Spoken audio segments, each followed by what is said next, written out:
We're driven by the search for better. But when it comes to hiring, the best way to search for a candidate isn't to search at all. Don't search, match with Indeed. Indeed is your matching and hiring platform with over 350 million global monthly visitors, according to Indeed data, and a matching engine that helps you find quality candidates fast. Leveraging over 140 million qualifications and preferences every day, Indeed's matching engine is constantly learning from your preferences.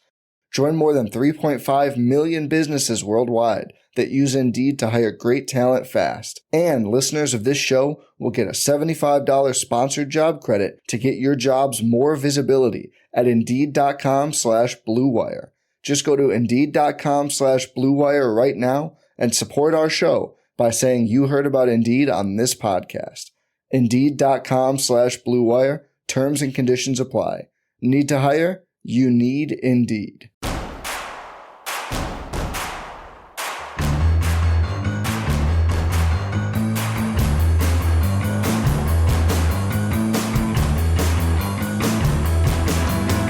From your favorite source for Chicago White Sox talk, delivering news, interviews, analysis, and more. This is the Sox Machine podcast with your hosts, Jim Margulis and Josh Nelson. Thanks, Rob, and welcome to the Sox Machine podcast. I'm your host, Josh Nelson, and it's Thursday night, January 25th, 2024, as we bring you a new episode. Yes, I am back from visiting Australia and New Zealand.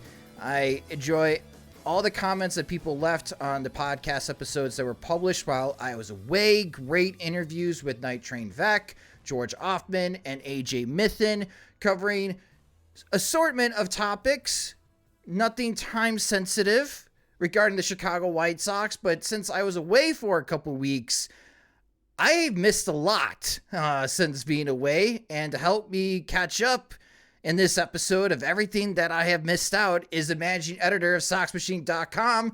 It's Jim Margulis. So Jim, good to chat with you again. It's good to be back. I missed a lot. Like the bullet points that I have here in front of me could easily cover 2 to 3 full podcast episodes. So we're going to have to try our very best. And I'm grateful for you that you'll be able to walk me through everything and like the fine details that I missed on these topics, as we try to get, at least I try to get caught up to present day White Sox news. Yeah, the White Sox towed the line of having news and having stuff to write about, series of developments that were that merited posts, and kept me going and didn't really have to worry about like having writer's block or just like getting caught in between, spending a lot of time on something that's not essential and all of a sudden news breaks. So they did us the solid there, but also nothing crucial enough, nothing game-changing enough to where like I had to figure out, okay, let's set up the YouTube live stream and let me try steering a show and let's see how that goes. So they spared me that, but they did keep me busy, just, keeping the site going. So yeah, it was the perfect balance of news, but not emergency podcast material that, and things could wait a day or a week or 2 weeks as you just enjoyed yourself, left the hemispheres, and seemed like you had a hell of a time. I did. Yeah. A quick recap of New Zealand and Australia. Put New Zealand on your bucket list. If you have never visited before, put it on your bucket list to go.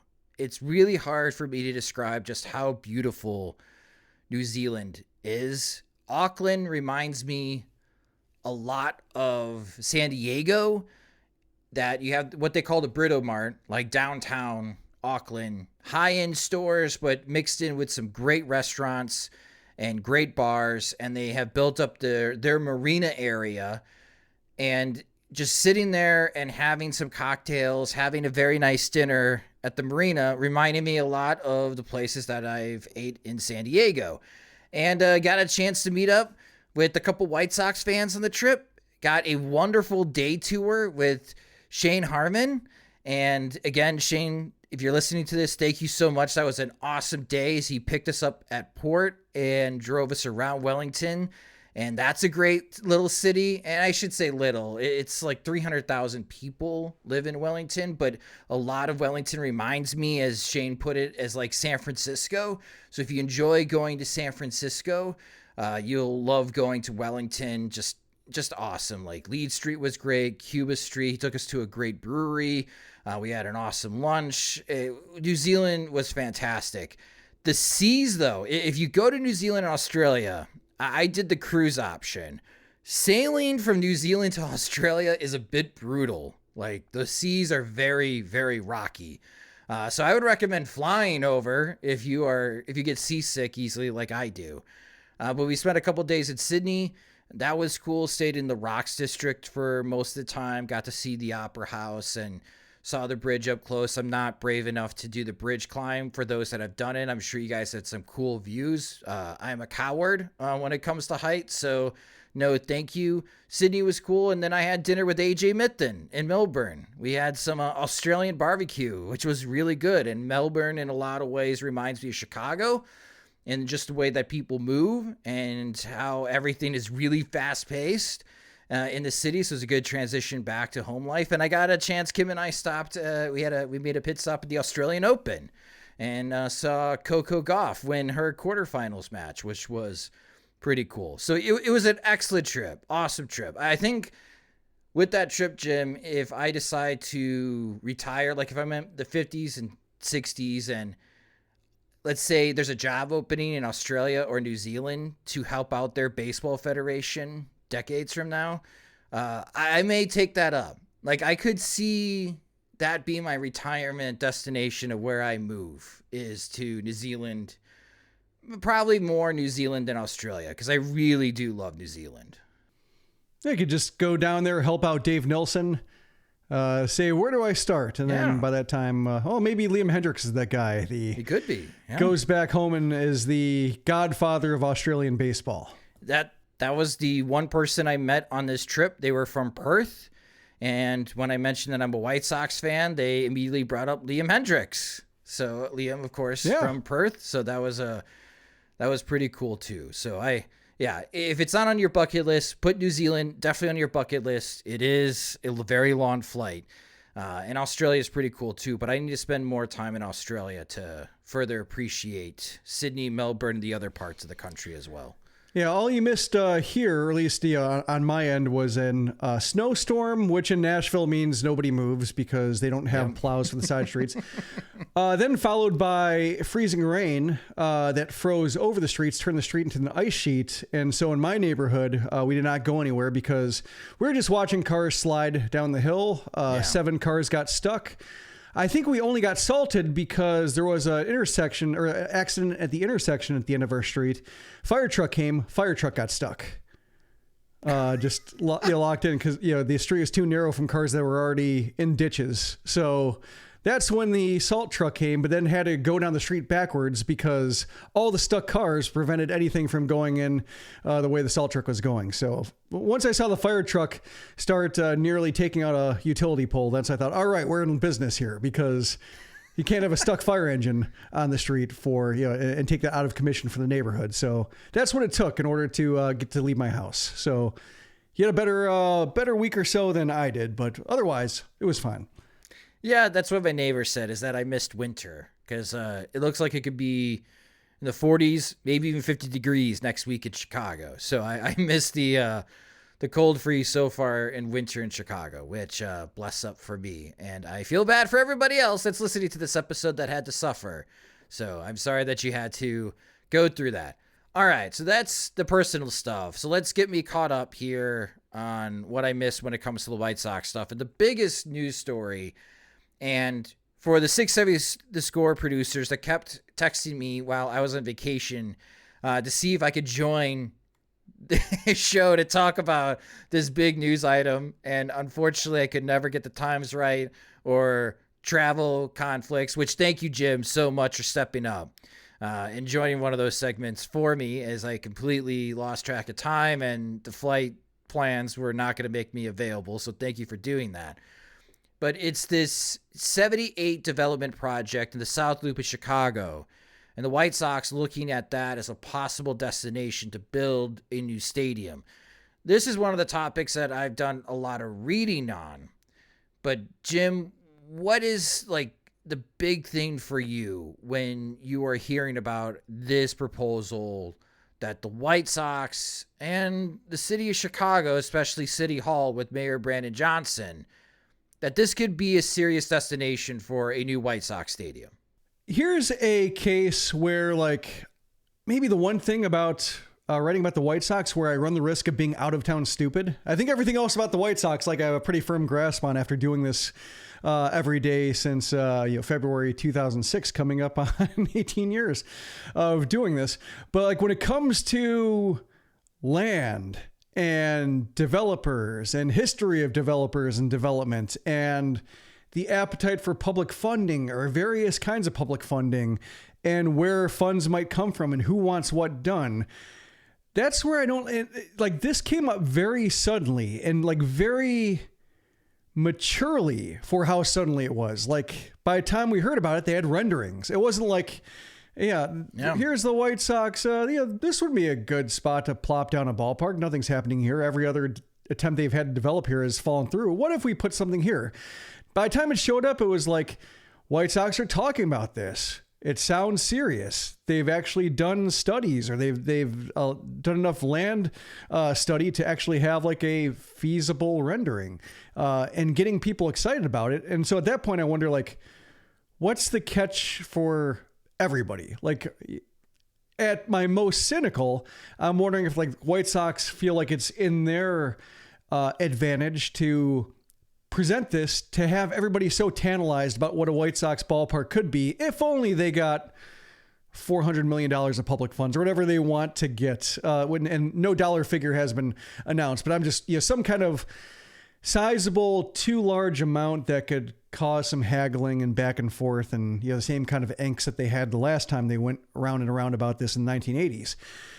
So like, that's kind of, my catch on that side. What I don't quite know is like how badly Chicago, the mayor's office, people in public office want to develop this site, because it's been vacant for so long. It could have so much tax potential for, the area that, like, would it make sense for the city or the state to support something that is big enough to get all the bulldozers there, all the, the heavy machinery there to lay the pipes and the, power lines and redirect or like, rail or whatever they have to do with that, just all the stuff that like building a gas station or building like a strip mall would not warrant. So that's what I don't quite know. And maybe you've had some, insight that I don't have, but seeing the, your alderperson's office, Nicole Lee, saying like, hey, this isn't a bad plan. As much as I want the White Sox to stay and them to be a part of Bridgeport, like, I have to say, this looks ideal if they can actually get it done. Yeah, that's why I do like her. She is honest about things and transparent in how she feels about certain issues, not just in our ward, but other wards in Chicago as well.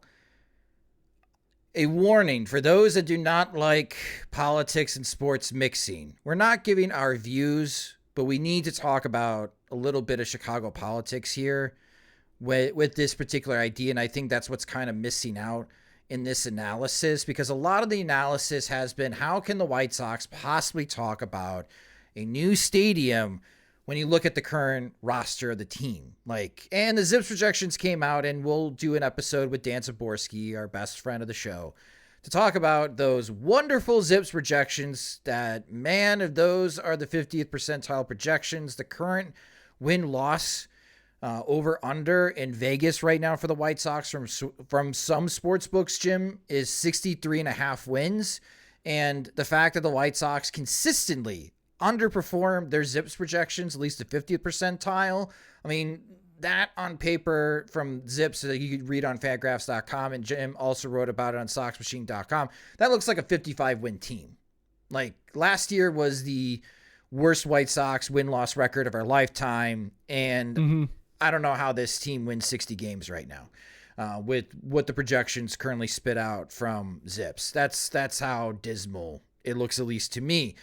And I understand people coming from that angle. I think John Greenberg of The Athletic, he makes valid points. Like, it's really tough for White Sox fans and anyone that covers the White Sox to talk about and get excited about a new stadium, a new entertainment district, when you are building a team that's going to lose 100 plus games again. And it's going to make the present unbearable to watch this baseball team. But you want me to be excited 5-6 years down the road when they move from 35th and Shields, where they've been for more than a century, to the South Loop of Chicago. But everything takes time, and reading and watching from WTDW, the public access channel, the PBS station in Chicago, I like to read their work, and especially these news items. And they were speaking with sports consultants based in Chicago, and that's their job. They consult sports organizations when they're trying to get new stadiums or build out these entertainment districts. They say it takes 5 to 6 years, and I believe them. So if this is going to be your plan A on a new stadium when the current agreement expires after the 2029 season, technically in the middle of the 2030 season, which I think the deal expires currently between the Chicago White Sox and the state in June of 2030. If you want this to be your plan A, you got to start working now. Now, from a White Sox perspective, we know, Jim, why they need to distract us. And I think you did an excellent job writing about that on SoxMachine.com, reading you every day while I was away, even though I was a day ahead of you. I think you put it perfectly. Yesterday's headlines. That it's really hard to get excited about these renderings and this possibility when the present-day White Sox stink. But from the mayor's office that you pointed out to the out-of-town stupid, like, what am I missing here? Brandon Johnson needs a win. In November 15th of 2023, from IllinoisPolicy.org, the latest approval ratings for the Chicago mayors from the Lincoln poll had Brandon Johnson with an approval rate of 28%. That's only 1% higher than former mayor Lori Lightfoot, who didn't even make it to the runoff election to face Brandon Johnson. It is the lowest approval rate since 1979 of a new mayor in Chicago. And what's crushing him right now is the migrant crisis in the city of Chicago because of what's happening at the border. Number of migrants coming, and they came to Bridgeport. There was a big migrant camp at the Chicago Police Department for a couple of months at 31st and Halsted. It doesn't exist now. But the city is really struggling, Jim, to find temporary homes for all these migrants that are coming into the city. And now Brandon Johnson is trying to work with mayors in the suburbs to try to find better solutions on what to do with the unexpected people that are arriving to the city. And there are, I think I read in the news, I think it was either Tribune or Sun-Times, there are 7 lawsuits against the mayor's office because of advocacy groups that the city hall is spending more time and resources trying to figure out the migrant crisis when there are still homeless people in Chicago and we are in winter and not enough resources are to help that part of the population as well. At this moment, Brandon Johnson needs a win, and he needs this, Jim. Like, this is one of these rare cases in which the White Sox need this distraction.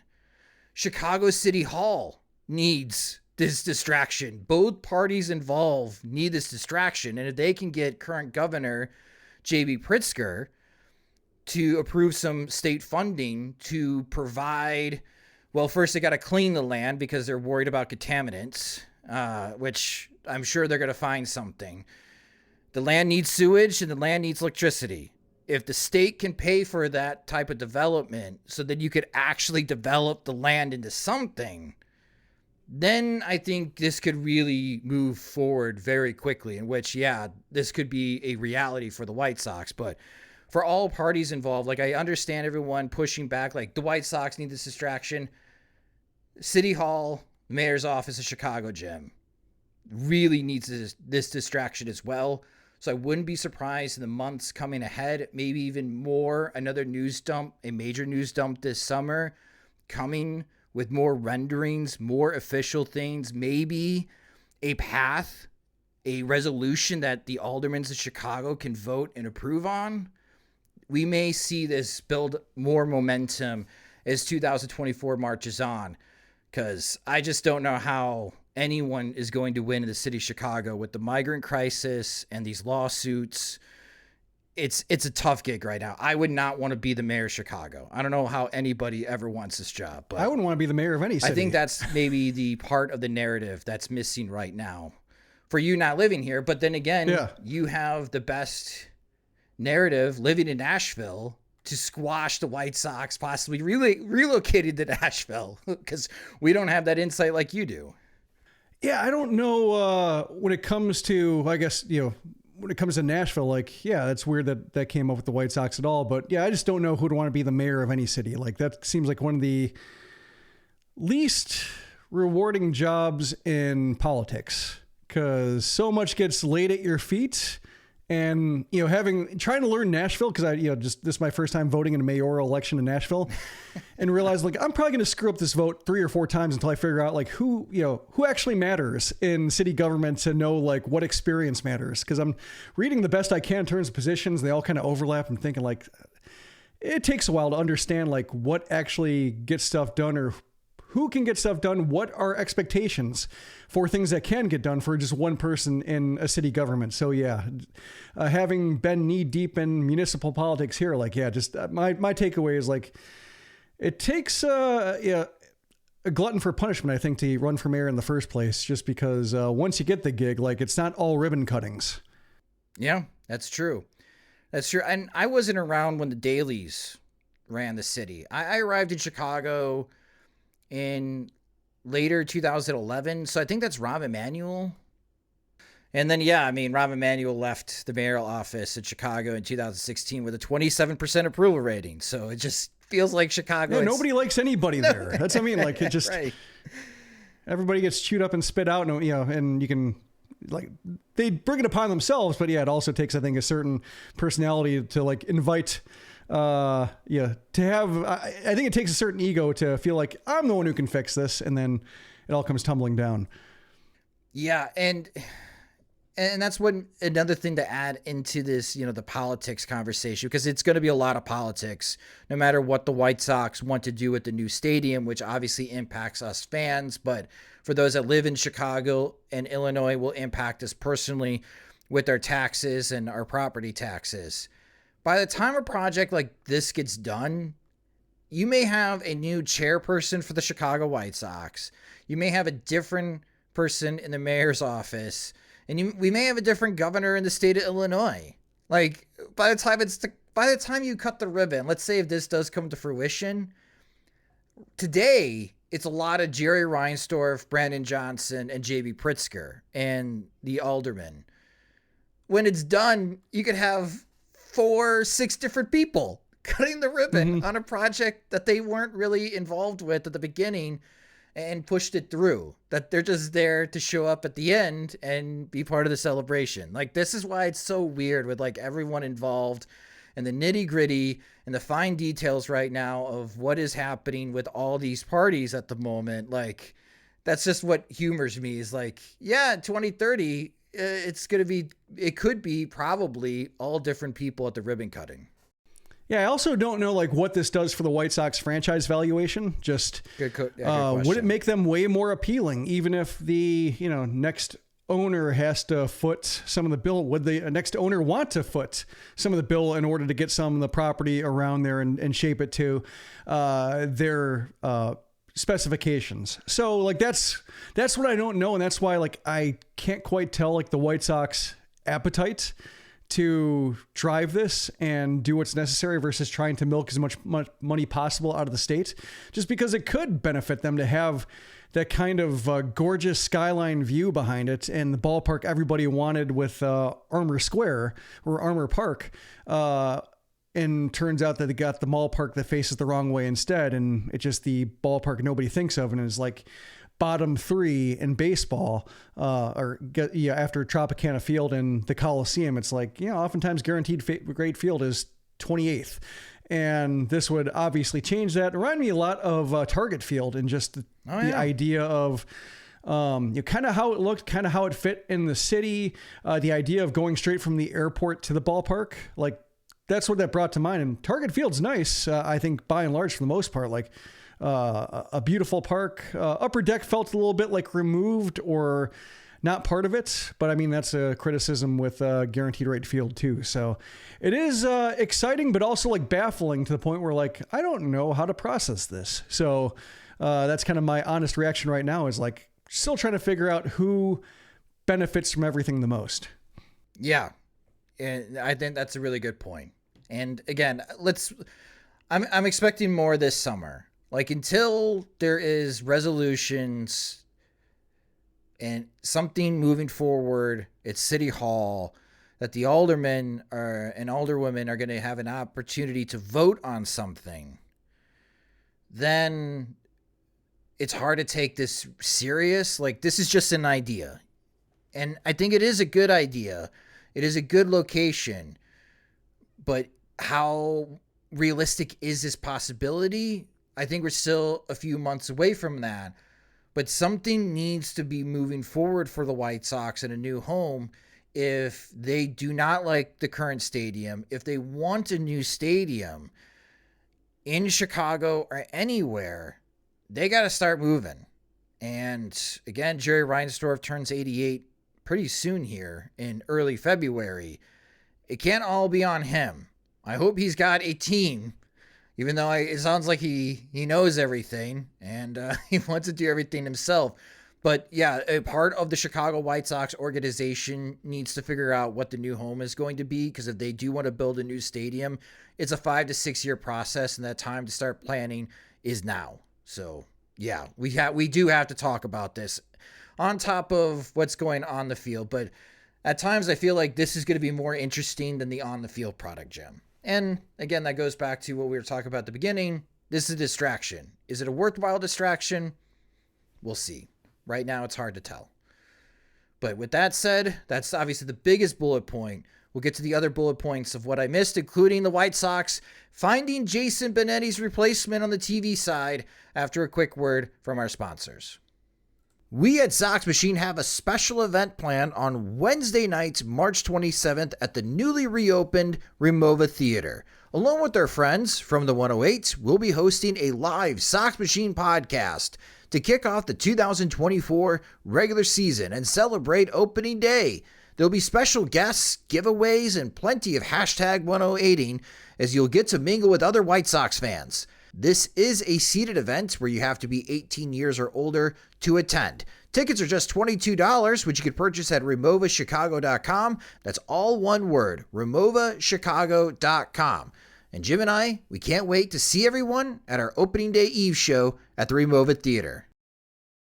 We're driven by the search for better. But when it comes to hiring, the best way to search for a candidate isn't to search at all.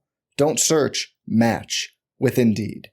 Indeed is your matching and hiring platform with over 350 million global monthly visitors, according to Indeed data, and a matching engine that helps you find quality candidates fast. Leveraging over 140 million qualifications and preferences every day, Indeed's matching engine is constantly learning from your preferences. Join more than 3.5 million businesses worldwide that use Indeed to hire great talent fast. And listeners of this show will get a $75 sponsored job credit to get your jobs more visibility at Indeed.com/Blue Wire. Just go to Indeed.com/Blue Wire right now and support our show by saying you heard about Indeed on this podcast. Indeed.com/Blue Wire. Terms and conditions apply. Need to hire? You need Indeed. TIAA is on a mission. Why? Because 54% of Black Americans don't have enough savings to retire. So in collaboration with big-name artists like Wyclef Jean, TIAA released Paper Right, new music inspiring a new financial future. With 100% of streaming sales going to a nonprofit that teaches students how to invest. Stream Paper Right now and help close the gap. Welcome back to the Sox Machine podcast. All right, so we talked about the big bullet point, a possible new home for the Chicago White Sox. The White Sox did make an official hiring on January 25th earlier today as they found Jason Benetti's replacement in the TV booth. It's going to be John Schriffen. And John Schriffen is 39 years old. He is currently doing broadcast work for ESPN. He has been in television broadcasting at a very young age, working on Good Morning America, being a news correspondent for obviously that very popular show. He's done a lot of work for ESPN. He's called football games. He's called basketball games. He's done some work for the XFL. And he loves baseball, though, as he was on the Parkinson Spiegel show on 670 The Score. He shared the story that he was actually going to be a pitcher at Dartmouth, an Ivy League school, but he hurt himself his freshman year early, and he had to give up baseball, and then he went into broadcasting. And now here he is after his career in television. He ends up in the Chicago White Sox TV booth. And Jim, there was 3 finalists. Like, I was prepared to talk about Dave Fleming leaving WEEI in Boston, Connor McKnight, who we know very well. He's been on this show multiple times. We love Connor. And kind of the out-of-the-box suggestion in John Schriffen now getting the job. So how do you feel about this hiring? I again, going to the honest reaction of like, not sure yet, because of how unknown he is. Also, his resume on one hand, being 39, being somebody who did like all sorts of sports and all sorts of experience, not too different from Jason Benetti. The one difference is that Benetti had experience calling Syracuse Chiefs games. And so like you could go through MILB.TV, click through some audio of the years he was there, look up some, key prospects for some highlights for their minor leagues and hear him over it and kind of get an idea of like a normal Jason Benetti inning during a normal midsummer game. And, also when there is a, big home run from a big prospect, grand slam, et cetera, the things that make minor league highlight reels, like being able to hear him raise his voice for a baseball specific moment as well. So besides the fact that Benetti was, maybe his profile was a little bit larger and also being a Chicago guy who a lot of people knew and connected to that way, like I felt I had a little bit better of a sense of like, oh, here's Benetti, the baseball voice. Now it took him a couple years, I think, doing half season work to kind of get, match his energy and his wit to a White Sox audience that, was not used to that with Hawk Harrelson and all the silence. Like Benetti talking way more than Harrelson did when things went poorly. Benetti being a lot more informed than Harrelson was and wanting to share what he had learned and some current information. So like there was an adjustment period and it took a couple of years, but I think that's one thing the White Sox handled well. Now, the way Hawk Harrelson tells it now, he didn't appreciate the way Brooks Boyer shunted him aside basically, or he felt like it wasn't how he wanted to go out. But as a consumer of White Sox baseball, I thought they did that pretty well. Like it's better than like Harrelson getting like calls to resign because of some thing he said that was, horribly out of place in a 2020's broadcast. Like, I think he represented himself well enough. The White Sox did him well, and Benetti got a couple years to, assimilate to the White Sox broadcast booth in one way, and also like allow people to get used to him. You didn't have to change too much. Just, I think, had to ease up a little bit on like how much he joked until the baseball got bad, and then he had to joke all the time. So with that in mind, like listening to Schriffen on Parkins and Spiegel, my initial reaction was like, is his energy misplaced? Like, does he know what he's walking into in terms of like, when he praises Jerry Reinsdorf, and then this also happened in the Zoom call, and he calls, I'm looking for the quote here, when you look at what Jerry has done for this organization, like that question mark, he just lives, breathes, sleeps baseball. Yeah, and just like every sentence he says, like you can, kind of mystery science theater over it and say like, yeah, but, and that's why the White Sox are in the mess they are, because he thinks too much about baseball and doesn't know what he doesn't know. So like, there's a little bit of, speaking of like out of town stupid, not that I want to use that word for him, but just like along the lines of like, I think he's walking into a situation where he doesn't maybe know how jaded the fan base is. And so when I hear him talking about how Pedro Grifol has got him pumped up for next season, like he's the first person Pedro Grifol has excited, because everybody else watching White Sox games can't react to him at all. So like that's, so I listen to some of his answers and be like, oh no, just, like, he said he's looking forward to doing his research and getting to know Chicago. And like, there's a lot about Chicago I think he needs to know in terms of just like how bad it's gotten with the White Sox, how little White Sox fans trust what's coming from the White Sox. And very positive guy, energetic, good voice, like kind of, I can see how he can be good. So I want to withhold judgment. And I think as the season goes along, like you might not notice him, there might be, a lot of other things to notice where he's not going to stand out, but just like, you can't blame him for being excited and being positive and speaking well of the guy who hired him. Because a lot of people, like they get the dream job. They love the person that hired them. They feel indebted, but just, it felt a little bit like mismatched or, on the Zoom call, you can't do it, introductory call, you can't do it, like read the room. Like there's no room to read. But as he goes along, I think it's going to be, White Sox fans don't like the team as much as John Schriffen does right now. And I think that's going to be something that he might not be aware of because of just how poorly things went and the way, like Jason Benetti, like that, he defaults to a lot of goofy humor because like it beat talking what was on the field, or like he couldn't say what he wanted to say. So you could hear him hold his tongue at times and be like, well, we have to default to this. So he would know like not to sell anything the White Sox say. Like he didn't, thinking back to like Benetti and Stone talking about Pedro Grifol, I didn't really hear much about them talk about Grifol much, like in the last couple months of the season. Exactly. Yeah. To your point, in the last couple months, no. Yeah. Like not, his moves and such, what he said about players, how he planned to use them, et cetera. But like in terms of like culture foundation, talking about Pedro Grifol baseball, that stuff didn't really come up. So like, that's one thing that jarred me a little bit was like, oh, I don't recall any, the White Sox broadcast booth expressing opinions on Pedro Grifol at all, or like expressing support for him. This sounds weird. So yeah, that was my impression of just like his introductory Zoom call and the circuit he made so far around Chicago media is like, oh boy, kind of bless your heart in a way. Like, who's going to tell him? That was kind of my reaction. Well, he said in the Zoom call that he's listened to podcasts. He's thumbed through the blogs as far as pre-research. Oh, you're a fan of White Sox podcast? Name 10.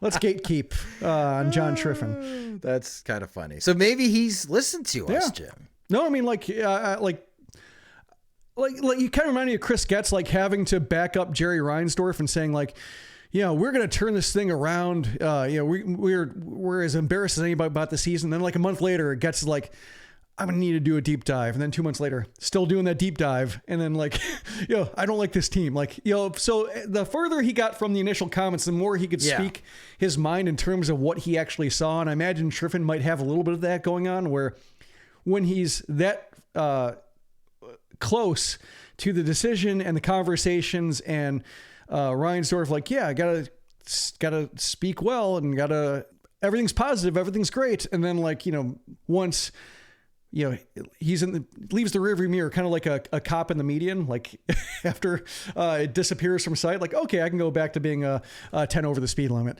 and get back to what I was normally doing or what I actually think. Like, that's kind of what it reminds me of. And maybe the possibility here is like, he's really positive now. But as the season comes along, like maybe be a little bit more grounded in terms of what the expectations of this team actually are. The things that caught my attention during the Parkinson Spiegel interview, which if you haven't got a chance to listen, we'll link that in the podcast post on soxmachine.com so you can listen to in its entirety. One, John does not know Jason Benetti.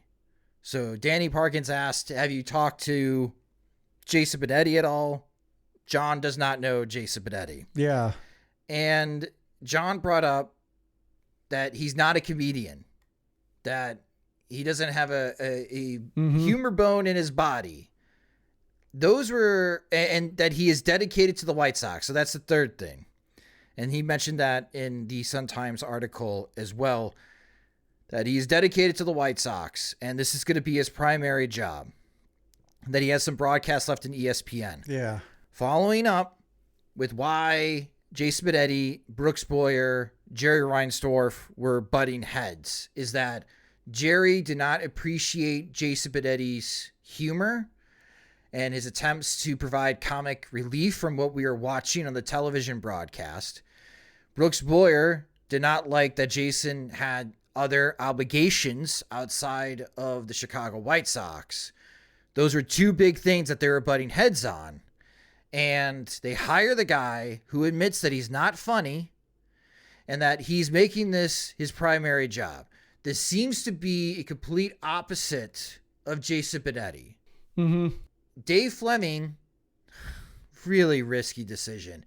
He was the radio voice of the Boston Red Sox at Will Fleming? I think Dave Fleming's his brother. Will Fleming. Yeah, Will Fleming. I apologize. I got the Flemings mixed up. Will Fleming. So if you've been yelling at me on the podcast, I apologize. Will Fleming, leaving his post at WEEI in Boston as the Red Sox radio voice. Maybe he felt like he was going to be getting this job. I don't know what he's going to be doing now as spring training is just a few weeks away. And I think highly of Connor McKnight. I think he does a great job on the radio side for the White Sox in pre and post game show. I think he's done a great job filling in for Jason Benetti and Len Casper last year on both radio and television. He is a veteran in dealing with us, White Sox media and fans. So maybe the White Sox see Connor McKnight and be like, oh, you got too many war wounds. Let's go with the fresh baby face here and bring in John and see if he can bring some optimism, some much needed positive energy. Not saying that Connor wasn't doing that, because Connor was doing that, but Connor would acknowledge what is happening and acknowledge the situation the White Sox in.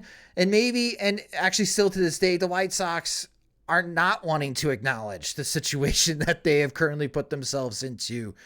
So I think that's kind of why John is getting this multi-year deal. Now, is this still going to be on NBC Sports Chicago next season or on Stadium? We've talked about that. Time will tell. But yeah, I'm curious. He does bring a lot of energy into his ESPN broadcasts and football and basketball. So when there are exciting things happening, I think John's going to hit it out of the park, to use a baseball pun. But as I said at the beginning part of this show, I think this is a 55-win team. Mm-hmm. So how many exciting moments is John going to have in 2024 for the Chicago White Sox? It may not be that many. So how is John going to be entertaining when you are broadcasting what could be very dull baseball? That's what's going to be interesting about the difference between John and Jason Benetti. Yeah, the point you made about like the White Sox hiring his exact opposite was like, that's another reason to be skeptical of just the decision. Like, is this motivated by emotion? Is it a case of just like, we are so unhappy with the way it went down last time, we're going to stick it to, in their minds, we're going to stick it to the idea that we grew to hate, and we're going to stick it to, inadvertently going to stick it to the fans who ended up liking that idea that we grew to hate. Like, oh, we're proud of this broadcaster. We like that he's covering big college football games and big college basketball games because that's our guy. And yeah, I'm happy to hear Jason Benetti's voice on the USC broadcast at night. Like, a lot of White Sox fans were like that. Like, and White Sox might have been like, no, he's our guy. You can't have him. Like, we're uncomfortable with him working with other studios and having other options. So that's, it feels very narrow-minded the way the White Sox went about it. I guess the good thing is they did a search and, these are all dream jobs, so they're going to get a lot of good applicants, no matter how bad the team is, because you just got to get recognized by one team as being worth it to have other teams say like, oh, this guy was worth it. Like you get a lot more opportunities getting that first job than if you like hold out for the perfect job. Like Dave Wills, we talked about him being the White Sox pre and post game show. Like it would have been awesome if Dave Wills ended up replacing John Rooney, but he left a year before Rooney because the Rays job opened up, doing the play-by-play for them. And he just couldn't let that pass. Like you got to take that job. If you are, waiting for that one of 30 jobs, or in that case, one of 28 jobs, I think that was one of 30 then.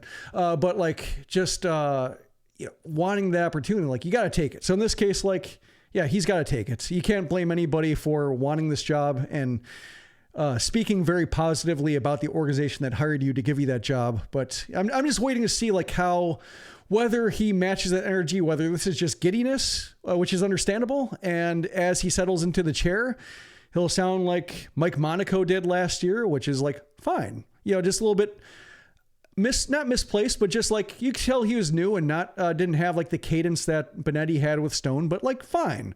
Called a fine ball game, hit all the facts, hit all the notes. Good job. He might be that guy, Mike Monaco again, like, and White Sox fans will think like, yeah, he's all right. And it'll take a while to get to know him personally. That's kind of how I'm thinking, you're trying to balance the like, oh, this is a little bit weird versus like, you can't blame him for being excited. So here's hoping, but yeah, just, it is weird that the White Sox put more energy into this than they did into hiring a GM. Well, I mean, Brooks Boyer led the hiring process here for the White Sox new TV play-by-play guy. So cap tip to Brooks Boyer for putting in more effort than Jerry Reinsdorf in finding someone to run baseball operations. Yeah. Just when you put those two side by sides, like we care more about like, what people think of us versus why people think of us the way they think of us. Yeah. Yeah. Well, best of luck to John Schriffen as he takes over for Jason Benetti in the TV booth. Again, when there are exciting things, you could watch John now. He's calling college basketball games for ESPN. He's great when there are exciting things happening, but he and Steve Stone are going to have to be prepared for some slow, dull moments in the White Sox. And at least Steve had a comedy partner in Jason Benetti. We'll see on how John handles those situations for the upcoming season. Well, just real quick, like one thing that's going to be fascinating is like, Benetti got a lot out of Stone, and we've heard Stone with other partners like clam up when like they try to lead him to a conversation he doesn't want to have, and it just hits a dead end. And that broadcaster, whether it's Monaco, Connor McKnight, Chuck Swirsky, et cetera, had to do like a 3-point turn to get something that, Stone would talk about. So yeah, that's one thing I'm going to be listening to closely is like how game of a partner Steve Stone is in terms of indulging some conversations that Schriffen wants to have that Stone might not be like, up for doing, but for the long haul, he's got to give more than he has to other temporary partners. Let's go through the other bullet points pretty quick here that I missed, so I'm fully caught up. The White Sox signed another reliever, John Brebbia, who pitched for the San Francisco Giants the last 3 seasons, also pitched for the St. Louis Cardinals from the 2017 to 2019 season. He missed the 2020 season. And the good for Brebbia, he struck out 29.2% of the batters that he faced in 2023 for the San Francisco Giants, and he had a FIP and ERA below 4. The concerning news, his ground ball rate, 29% last year. He had a career high of 36.3% with the Giants in 2022. Now, in San Francisco, you could get away with low ground ball rates like that. But if you are allowing a line drive or fly ball more than 70% of the time at Gary T. Ray Field, okay, there could be some ugly innings upcoming here. So, but again, I'm interested to see. This is another guy that Brian Bannister is very familiar with. It's obviously Bannister and Brebbia together in San Francisco. So let's see what Brebbia could bring to the White Sox bullpen. We knew that they needed more arms, and I guess this is a chance for Pedro Grifol to have a reliable guy in the bullpen. a common theme for everyone involved with White Sox players? If Brebbia stays healthy, Jim, he could surprise and lead the bullpen in innings pitched in 2024. I don't think it's that drastic to say that Brebbia is going to be used, and he's going to be used a lot. And when he's been healthy, he likes being used a lot. Like, he likes taking the ball, opener, mid leverage, high leverage. Hasn't gotten a whole lot of save situations, but you think that, like, if it's advantageous to do so, that he doesn't shy away from it. Also seems like and talking about senses of humor here, a funny guy who rubs some. Yeah, one of the things was he'd like to have some on mound debates with Gabe Kapler about, giving him the ball, and he would protest on the mound in a humorous way. But like, one of those interactions came when on the day the Giants were eliminated from postseason contention, and it kind of rubbed some people the wrong way. So he's got a little bit of he's a funny guy, but also like a case of Benetti and Reinsdorf, like, pick your spots a little bit better in San Francisco. But with the White Sox, given how, low expectations they have, like, his attitude might be welcome. Just somebody who, as somebody who had to pitch an independent ball, and he had Tommy John surgery and missed some time, late bloomer, made his major league debut at 27. Like, he's seen worse. He's hit some dead ends in baseball. And so, like, every year in a major league uniform is a gift. And he seems to have that attitude. Like, White Sox can probably use that. And somebody who's okay with opening and okay with throwing, the ball, whatever kind of role they want to put him in, White Sox can use that. I'm not, like, in terms of his fly ball percentage, like, he's somebody who throws his slider and fastball equally, and oftentimes uses his slider to set up the fastball. He's one of those, like, extension, disguising release points.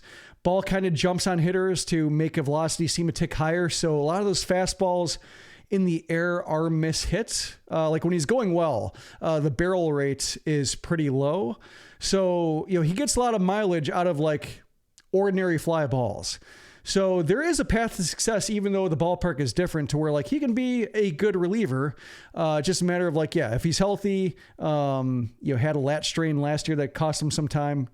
Injuries that he's had, none of them are chronic or recurring or, like, trouble spots. They're just, here's a major one with a UCL repair, which is common. Here's a lat strain, which is not uncommon. So, we'll see about his durability, but, like, no red flags yet. And I think he has a lot to offer a bullpen that I think is going to be pretty amorphous. The only concern, again, another concern with the fly ball rate, though, to counter what you say, Jim, it's fine if it's fly balls that are not hit deep, but it's Andrew Benintendi in left field, and we have no idea in right field. Yeah. So, John, if you're listening to this, keep the fly balls to center field. That's your best chance to keep an ERA below 4. But again, I'm concerned. This is a fly ball reliever, and guarantee rate field are not a great combination. Not a great combination. But I think if he could stay healthy, he's a veteran. He has proved it multiple times. He's got 4 seasons in his career out of 6 seasons where he's pitched more than 50 innings in a season, 45 plus games. He pitched 40 games last year, as Jim mentioned, even with the lat strain. I think he's going to be used a lot. So get used to John Brebbia, White Sox fans. Other points. Garrett Crochet wants to be a starting pitcher. I don't know how many times I'm going to say this, but this is the last time I'll say it. This is the stupidest idea that the White Sox could possibly have now, but I was amazed, and it has got me thinking ever since you wrote it, Jim, that if the White Sox really want to be clever, put Garrett Crochet in the minor leagues to learn on how to be a starting pitcher and build up that endurance. You can gain an extra year of control. That's incredibly sneaky, and if all parties involved, the White Sox and Garrett Crochet, are actually serious about him being a major league starting pitcher, that is the best route. Not, I'm in Glendale and I think I can start. That's cute. And I think I could be 185 pounds by May. Ain't gonna happen, Garrett.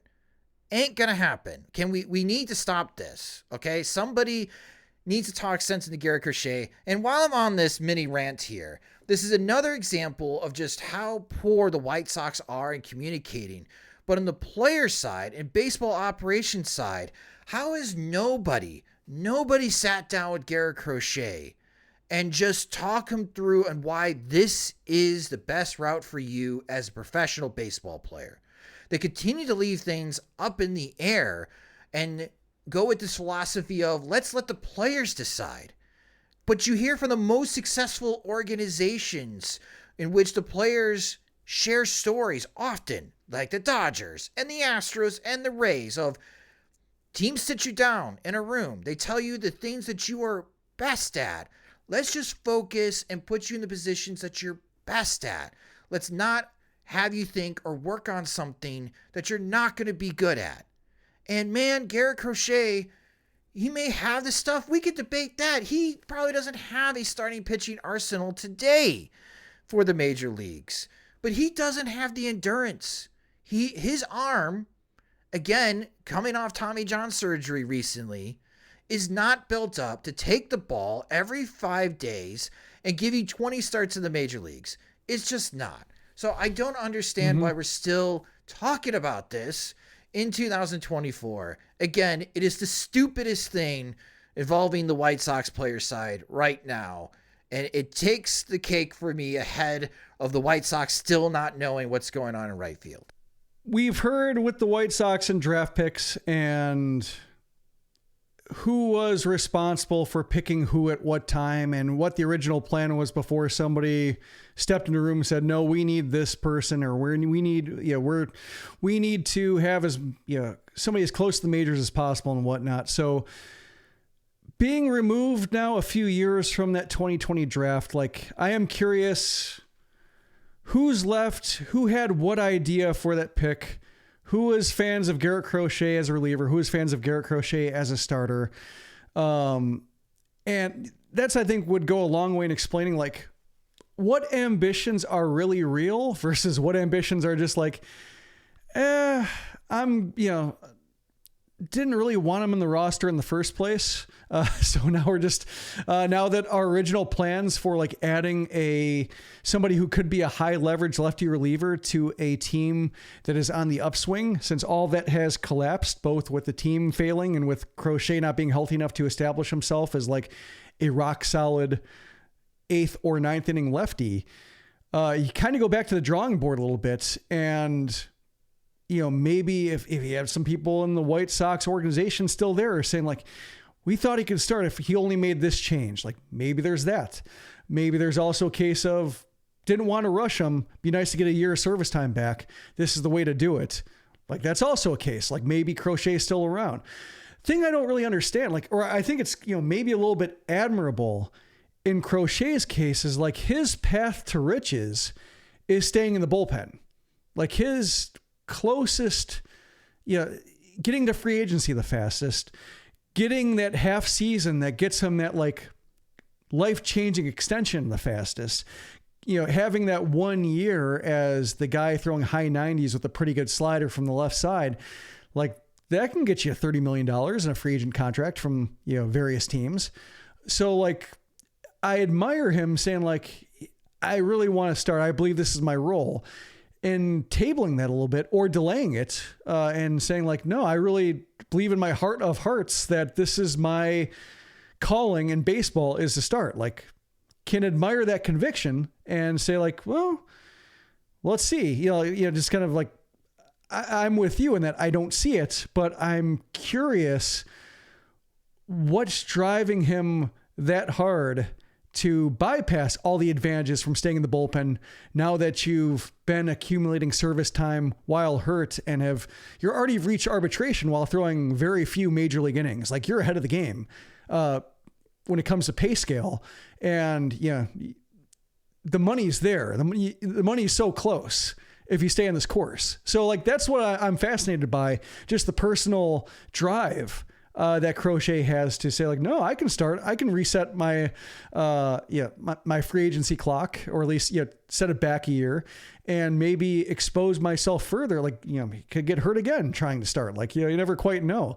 There's a lot that can go wrong. I see more going wrong than more going right for him. So I'm just curious, like, if he can see it, what does he see? Or is it going to be a case of like, he should have seen what we saw all along. But, you know, given that the White Sox don't have anything to play for, this isn't like taking an 8th inning guy out of a team that needs every reliever because they might win 90 games and every marginal win counts. Like, if that were the case, I'd say, no, this is foolish. Get back in the bullpen. Stop it. But since the White Sox have nothing to play for, like, I am curious, like, you know, the kind of the bold strategy, Cotton. Let's see how this plays out. Like, that's kind of my my attitude with this. Is like, I don't see it, but like, if at the end of the season, when it comes to free agency, the White Sox can pretend that this year didn't exist, like, and if he, you know, stands a chance of getting hurt in the bullpen anyway because he hasn't stayed healthy in any role, like, I don't see the harm. So, yeah, I'm kind of curious, kind of a morbid curiosity in a way, but also, like, you know, sometimes people surprise you. So I am willing to be a little bit open, probably more open-minded than you, in saying, like, why does this guy believe he can start as strongly as he does, given the lack of evidence? Yeah, there's no openness. I'm very close-minded in this topic. Garrett needs to regain his velocity, improve his command, have a sharper slider so he can actually be an average reliever in the major leagues. I think this is a waste of time. I think it's a waste of time for everybody involved. The White Sox, Garrett Crochet, us talking about this, anyone thinking about this, no. The ship has sailed. Unless he wants to spend a year in the minors, then go do that. But let's not try to teach someone in the major leagues on how to be a starting pitcher, because, yeah, the chances are high, very, very high, he could hurt himself in this process and then miss even more time. And I guess to your point, you know, the 2024 White Sox, let's pretend this season doesn't exist. That could be the tagline for this upcoming season. If he gets hurt, don't have to offer him a contract. It's not guaranteed next year. He's in arbitration. So you can officially fling another first-round pick into the dumpster fire. A couple more things. One, Mark Buehrle survives the Hall of Fame voting. That's good to see. Ichiro, CC Sabathia are the headliners for next year. How much longer is Mark Buehrle going to be on this ballot, Jim? Do you think he can make all 10 years on the ballot before fading out? I think he can, just because I think there is a little bit of momentum, not for him, but for, like, how come we as the electorate are not enthusiastic about any starting pitcher? Like, Sabathia is a better case than Buehrle, but after that, like, it's all guys who are worse than Buehrle in terms of, like, Hall of Fame merit. You know, Felix Hernandez, Cole Hamels. Well, you get the East Coast bias with Andy Pettitte and Buehrle, which we've had that conversation for years about. But like, Pettitte, yeah, you know, he's got the PED ties, which hurts him a little bit, but he also has, like, the extensive postseason experience, like a whole Wilbur Wood type season in the postseason. Right. So, like, yeah, I get him getting the nod above Buehrle, but, like, everybody coming on the ballot, Cole Hamels, John Lester, like, they're all worse than Buehrle.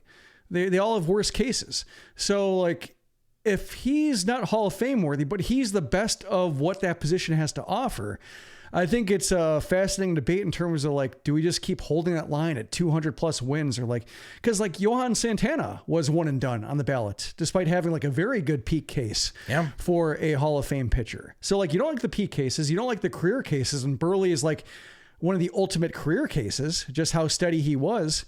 If you don't like either, then, like, you're just hoping for, like, Justin Verlander to show up or Max Scherzer to show up, like, waiting for them. Zach Greinke is another one, but, like, that's, you know, you're ignoring, like, so many people in the game, like half of the players on rosters are pitchers, and you're ignoring them. And, like, the main draw of this starter versus this starter, like, all of a sudden, like, you know, matters game to game and series to series, postseason to postseason. But, like, when it comes to their ultimate careers, like, everybody's kind of unimpressed. So I can't see him hanging around just as, like, people want to vote for starting pitchers, even if they don't, like, feel like he's a Hall of Famer. Like, at some point, the Hall of Fame standards have to shift to where, like, he's now somebody who might be a Hall of Famer, like the way Bert Blyleven was ignored. And now it seems criminal that he was ignored. But at the time, like, he was just like, I don't know, he lost a lot of games, but he also won a ton. So it was just, you know, we sometimes see cases like that where 20 years later, people don't understand, like, why was this such a big deal? And it could be the case for Buehrle too, or anybody with over 200 wins where they get another look because of just how the standards have changed. I think the standards of the voting group would need to change in order for that to change more quickly. I think timing here, the things need to evolve with the BBWAA rapidly, especially with the awful news that's going on in print journalism world, your X world that you were in, that you know I'm out of town stupid when it comes to that topic. But speaking of out of town stupid for like the runs. Yeah. For like the LA Times, I don't know if you saw that story. They're not having the Dodgers beat reporter travel with the team. Like, I get if the Tribune and Sun Times say our beat reporters are not traveling with the White Sox team. But after signing Shohei Ohtani, you're not going to send a beat reporter to travel? What? Like, why even have a beat reporter then for this season? Just pay the Associated Press to cover the games for the Dodgers and just have Dodgers analysts and columnists. LA Times, just stupid. So stupid. And then the last thing, the White Sox signed some international prospects. They signed 4 international prospects. And before we get into that, something that I think we're going to get more, there's so much developing news out of the Dominican Republic outside of the terribleness of the Wander Franco case. But this is also being reported that there's age forgery issues in the Dominican Republic with some of these international prospects, in which deals that teams have agreed upon a year, maybe a couple years in advance, are being nixed. And the drumbeat again of the international draft for Major League Baseball is getting louder and louder as the corruption in the Dominican Republic and the international pool is of great concern for all parties involved. And we are approaching even more illegal activity, which has always been a gray area for Major League Baseball in this time period. So keep an eye on that as that story continues to develop out of the Dominican Republic. But Jim, the new international prospects, anyone that's intriguing to you, I know that they're teenagers, but we always hope that one of these will pan out like they have for other teams in Major League Baseball. Yeah, I mean, Eduardo Herrera, third baseman from Venezuela, getting $1.8 million, which the White Sox have never paid to a non-Cuban prospect. They've paid it for Luis Robert, of course. They've paid it for Yoelqui Cespedes, Oscar Colas. Like, they've paid that kind of money for older, more polished prospects, but not for a 17-year-old. So, when Chris Getz took over, he talked about having a different direction internationally. And so here's a case where you never know like how far in advance these deals are struck to where like Chris Getz might not have mattered. This might have been a Marco Patti idea all along, but it is something different. So you can point to that and say like, hey, if you're not going to see like huge changes overnight, and if like changes internationally don't take place because of all the networking and everything else that goes into signing these players can't be built immediately, then like it's a nudge in that direction that they finally topped Micah Adolfo's deal for a teenage, kind of a standard international signing. So like that's encouraging, but otherwise, yeah, I think it's a case where, I saw James Fox talking about like, he's already top 30 prospect. And like, when it comes to these guys, like, I just want to see what they do, especially stateside. But first I want to see him like, in DSL first. And like Eric Hernandez was the $1 million signing out of Dominican a couple of years ago. And like, he hasn't really done much. So, Josue Guerrero is another one who just, got 7 figures and never could quite click. So you always have to suspend judgment and just wait to see what happens. But the White Sox are breaking new ground. So I think that's noteworthy in and of itself. And that's kind of how I judge these things initially. And then we'll have to see what happens. But at least, it's a player who's going to the DSL who deserves to be in the DSL based on age versus having Yolbert Sanchez, another guy who got more money than Herrera, spending, 3 months in the DSL playing guys 4 years younger than him for tax purposes. Like it's all for tax purposes. But in this case, like Herrera is playing among, he's going to be playing against people older than him versus younger than him, which is kind of what you want when you're spending that kind of money. Yeah, we'll see. Once he gets to Kannapolis and Winston-Salem, it feels more real. Like we have a better understanding of where they're going to be. And of course, then Birmingham. Yeah. If he gets to Kannapolis, which Guerrero didn't get to. So, I mean, like... He's going to get to Kannapolis. Yeah. We're going to be just like forcing optimism at this last point. Yeah. that's why I suspend judgment, just saying, like, yeah, we'll see. But the dollar figure jumps out to me. Everything else will be oftentimes we'll see if the player matches. This is a case where, like, Andy Barkett was really nice to have around the organization because he would be the guy providing video. He's the White Sox former hitting coordinator for the system. And he would provide a fair amount of video for guys that you couldn't see otherwise. The games aren't televised. There aren't many prospect evaluators there, at least English-speaking ones who are connecting with the English-speaking greater baseball world who are relaying these videos. So Barkett was like really good at like being enthusiastic about guys before they got to Arizona even. And so like I will miss having him around because I am curious, like when he starts playing, like I want to see what he looks like. So maybe the White Sox will, now that they're not rebuilding, they're definitely not rebuilding, but whatever they're doing, perhaps you'll see a heightened focus again on the minor leagues, and maybe you'll see the White Sox going to the DSL if Herrera is, off to a really good start, and maybe we'll see him there. Well, I feel like I'm caught up. Did I miss anything other than those 6 bullet points? Just Dylan Cease, the embers of rumors occasionally spark up and brief bit of optimism, and then they fizzle out again. So nothing has really changed. Okay. Yes. That will do it for this episode of the Sox Machine podcast. Thank you guys so much for listening to this episode. And again, for those that heard it during the break, from our sponsors, but for our Patreon supporters, a reminder, we still have tickets on sale for our opening day Eve show at the Remova Theater. Very exciting. The link will be in the podcast page at soxmachine.com. I know it's still a ways away, but get your tickets early. These shows that we co-host with our friends from the 108 do sell out. And even though this is going to be the largest theater that we have done a live podcast, and we're very excited because obviously it's opening day Eve, so everyone's excited for the regular season to start. Again, get your tickets early, and again, you can buy those either at theremovatheater.com, their official website, but we'll also have the link on soxmachine.com for you to purchase those tickets. If you just discovered the Sox Machine podcast, you can subscribe to the show wherever you listen to podcasts, such as Spotify and Apple Music. You can follow us on social media. We're on all the platforms at Sox Machine. You can follow me at SoxMachine_Josh. And we also upload our podcast episodes into YouTube on our YouTube channel, youtube.com/SoxMachine, for you to watch and listen. I got a lovely email from Google letting me know that Google Podcasts, so if you listen to this show on Google Podcasts, is going to be decommissioned in March, moving all of you over to YouTube. So Google's primary podcast platform is going to be on YouTube. So again, if you prefer that route, or if you decide that I was listening to podcasts and Google Podcasts, but now I have to switch platforms, subscribe to your YouTube channel at youtube.com/SoxMachine. If you enjoy our work and you want more, you can get more by becoming a Patreon supporter at patreon.com/SoxMachine, where our Patreon supporters get exclusive work, exclusive content, and also ad-free versions of both the podcast and website. Monthly plans start at $2, or you can save with an annual subscription.